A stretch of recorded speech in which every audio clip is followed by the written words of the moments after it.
want to try to power creep the panda. You can do this by just fighting one giant sea turtle camp, one gargantuan sea turtle camp. I don't even know what they're called. I guess they're gargantuan sea turtle camps. Fighting one of those, you'll get level 2, maybe level 2.5. Most likely, if the panda is the only one getting the experience. Now, if the Archmage is getting experience, then that's a bit different. That's a bit sucky. So don't do that, because level 3 Archmage is really all you need at the time. Level 4 is pretty much a letdown. So, you know, definitely panda, level 3, AA, ASAP. AAA, SAP. Bitch.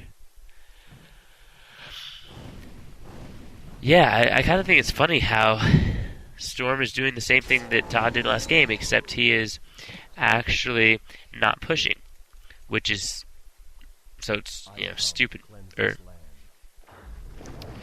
But you'll see that he's stopped producing footmen because he knows that his footmen, any footman he produces, will die a horrible, horrible death at the hands of the Pandaren Brewmaster. So you have Todd, who has actually quite a few more footmen. Of course, I'm sure Todd did a good job killing a lot of footmen in that last battle that Storm TP'd from, but his footmen aren't being replaced, which is what I'm trying to say. So both players are level 3. Both players are at tier 3, and both players are summoning their paladins, their priests, their knights. Yes, no, yes, maybe, no. They're getting mortars, which are fucking awesome. Always get mortars, especially in mirror, because your opponents will most likely get maybe 3 kinds of armies. They will get a Mortar Knight Priest combo, they will get the dual sank Spellbreaker Priest Sork combo, and then they will probably get the Air Griffin Knight combo.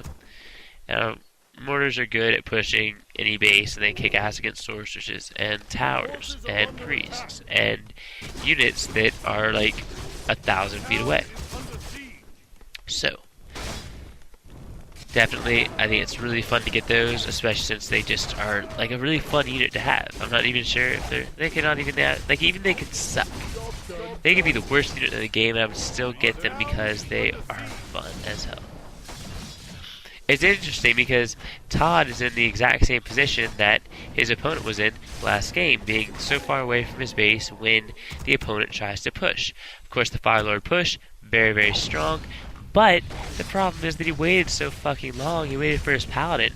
Paladin doesn't really help the push. Doesn't deal much damage, does heal units, I take that back. He helps the push, and that he heals units. But that's about it, because he has shit damage. I don't know. He's he's mediocre damage. Getting some knights, getting some priests, inner fires almost up, and mortars. Oh my gosh. Deja vu, guys. Where did I see this before? Oh yeah, last game. So, like I was saying, you're mostly going to run into this combo of units, the Mortar Knight combo, Mortar Knight Priest combo, and you're going to run into the Mass Spellbreaker combo. Actually, I've seen people go Mass Spellbreakers a lot against Todd's unit hero choices, against his Panda Archmage combination. That usually is a good one for Spellbreakers, because the Panda is useless against Spellbreakers. But Storm is, I guess, already committed to his unit choices. He is going for the bottom left creep camp, which, as we all know, is Gosu as hell. And it's really important to focus on your Ogre Lord first, because Ogre Lords are really cool. You can get the item quickly. If you have to TP out, then definitely you want to get that dude first. The rest of the camp falls relatively easily and keeps damage to a minimum, because really the only big damage you're going to run into is that chaos damage from the Lord and the shockwave damage from the Lord as well. So look at this. Check out this motherfucker. You have this excellent mortar usage. by Todd going over the island, and oh my gosh, maybe is he gonna breath of fire over there? Yes, hell yes. Oh, if you didn't see that in Storm's base, you are missing out, my friend. Basically, Panda over by the trees where the mortars are, breath of fire killed like 3 peasants repairing Storm's workshop. It was sexy as hell.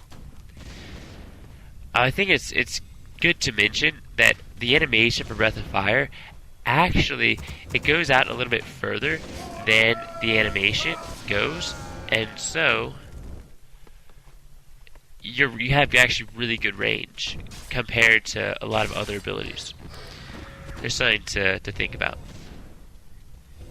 And look at this. I mean, we go to strategy a little bit. First of all, Todd has his level 3 Panda. He has so much mana because of that pendant of energy, and he has over 270.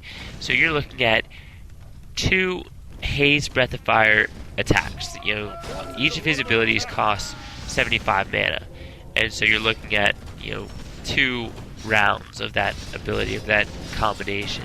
Really, really strong. With those mortars, the mortars I keep on harping on because I love them and I want to have their babies. But here's the thing. Mortars force combat because a lot of players are content, let's say, Storm is not comfortable with his army right now. So, no, I'll talk about that in a second. Because here's the final battle. It's GG, pretty much. This AoE for the Panda, well, I don't even know if he's been using it that much because he still has like almost 400 mana. But, yeah, it's pretty much over, to tell you the truth.